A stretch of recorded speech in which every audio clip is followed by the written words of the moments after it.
See, 1 minute.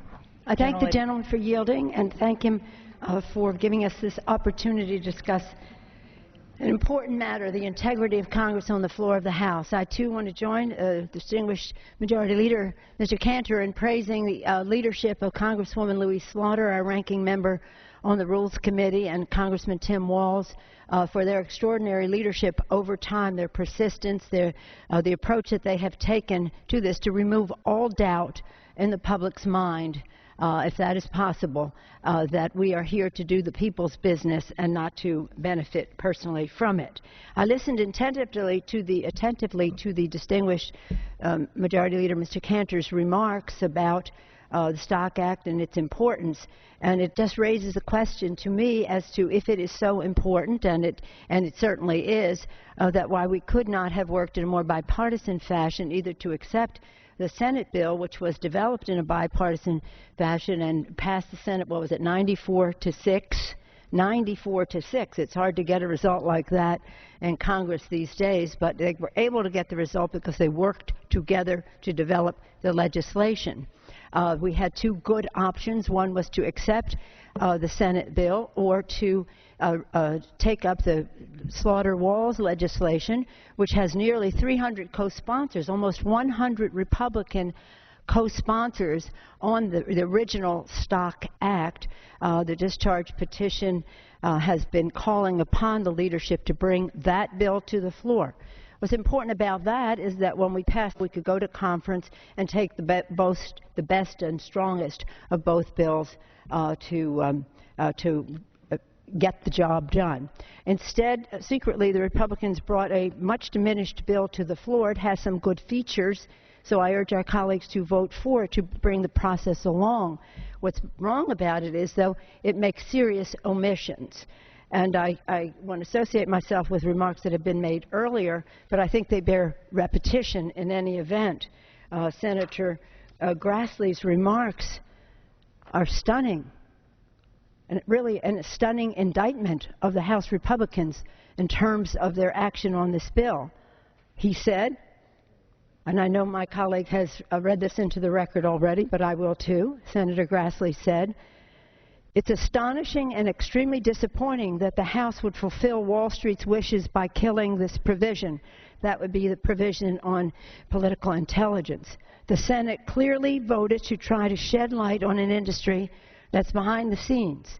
If the Senate language is too broad, as opponents say, why not propose a solution instead of scrapping the provision altogether?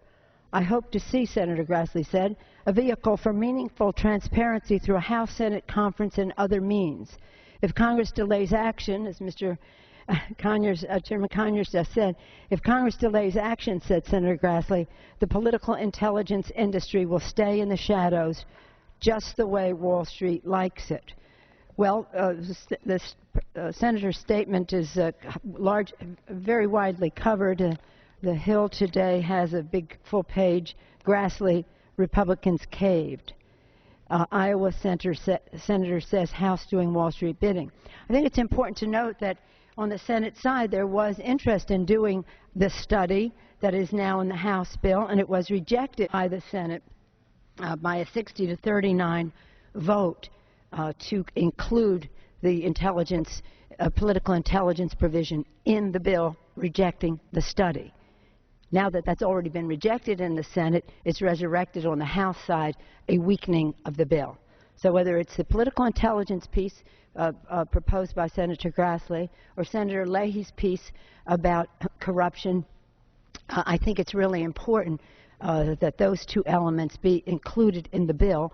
A good way to do that, to find a path to bipartisanship in the strongest possible bill, is to pass the bill today, despite its serious shortcomings, and it's hard to understand why why the shortcomings are there, but nonetheless they are. Pass the bill today and go to conference. Two paths earlier were to accept the Senate bill or to take the original Stock Act, strong Stock Act, to the floor. Both of those were rejected. Pass this bill, go to conference. It's very important that the House and the Senate meet to discuss these very important issues. with all due respect to a study on political intelligence, that's really just a dodge. That just is just a way to say we're not going to do the political intelligence piece.